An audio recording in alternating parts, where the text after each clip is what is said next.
चल भी गए। हाय बच्चों, गुड मॉर्निंग।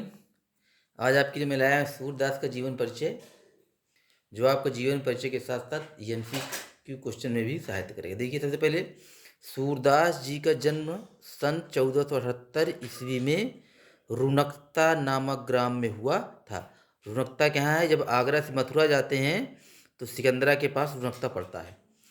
कुछ विद्वान इनका जन्म दिल्ली के निकट सीही ग्राम को मानते हैं। किसे मानते हैं? कुछ विद्वान सीही ग्राम को मानते हैं। सूरदास जी जन्मांध थे, इस विषय में भी विद्वानों में मतभेद है। सूरदास जी के बचपन से ही सूरदास जी की बचपन से रुचि किसकी थी? भगवत भक्ति के गायन में थी। इनसे भक्ति का एक पद सुनकर पुष्टि मार्ग के संस्थापक महाप्रभु वल्लभाचार्य ने इन्हें अपना शिष्य बना लिया। इसके साथ ही वह श्रीनाथ जी के मंदिर का सारा भार इनको सौंप दिया। श्री वल्लभाचार्य के पुत्र विठल नाथ ने अष्टछाप के नाम से 8 कृष्ण भक्त कवियों का एक संगठन बनाया। उसमें सूरदास जी सर्वश्रेष्ठ कवि थे। सूरदास जी जीवन भर कृष्ण की लीलाओं का गायन करते रहे और सूरदास जी की मृत्यु 1583 ईस्वी में गोसाई विठल नाथ के सामने पारसोली नामक ग्राम में हुई।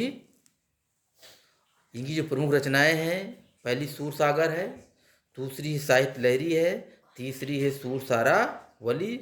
इनकी भाषा क्या है? ब्रज भाषा है। क्या इनकी भाषा? ब्रज भाषा है। इसके बाद इनके जो तथ्यात्मक जो विवरण है उसको एक बार आप देख लीजिए, शायद आपको याद हो जाए। सबसे पहले जन्म कहाँ हुआ था, कब हुआ था? 1478 ईस्वी में हुआ था। कहाँ हुआ था? रुनकता नामक ग्राम में हुआ था।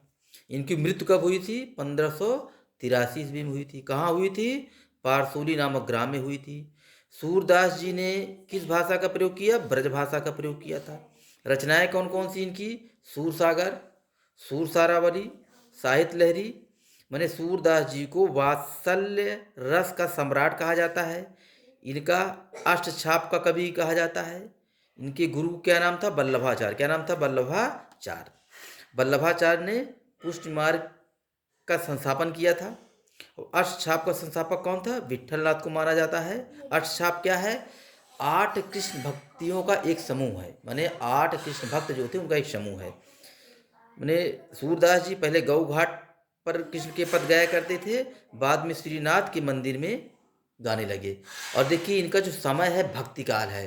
भक्ति काल को 2 भागों में बांटा गया था। पहला क्या है? सगुण। दूसरा क्या है? निर्गुण। तो निर्गुण को 2 भागों में बांटा गया था, एक ज्ञान मार्गी, एक प्रेम मार्गी। तो ज्ञान मार्गी के प्रतिनिधि कवि कौन है? कबीरदास जी हैं। प्रेम मार्गी के मलिक मोहम्मद जायसी हैं। और जो सगुण भक्ति है, सगुण को 2 शाखा में, एक कृष्ण भक्ति और दूसरा राम भक्ति। तो राम भक्ति शाखा जो है उसके जो प्रतिनिधि कवि हैं वो तुलसीदास जी हैं। लेकिन कृष्ण भाषा के कृष्ण जो भक्ति है उसके प्रमुख कौन है? सूरदास जी हैं। अर्थात यदि पूछा जाए तो सूरदास जी का संबंध जो है भक्ति काल के सगुण भक्ति शाखा के कृष्ण भक्ति शाखा से है। इन्होंने ब्रज भाषा में अपनी साहित्यिक रचना की।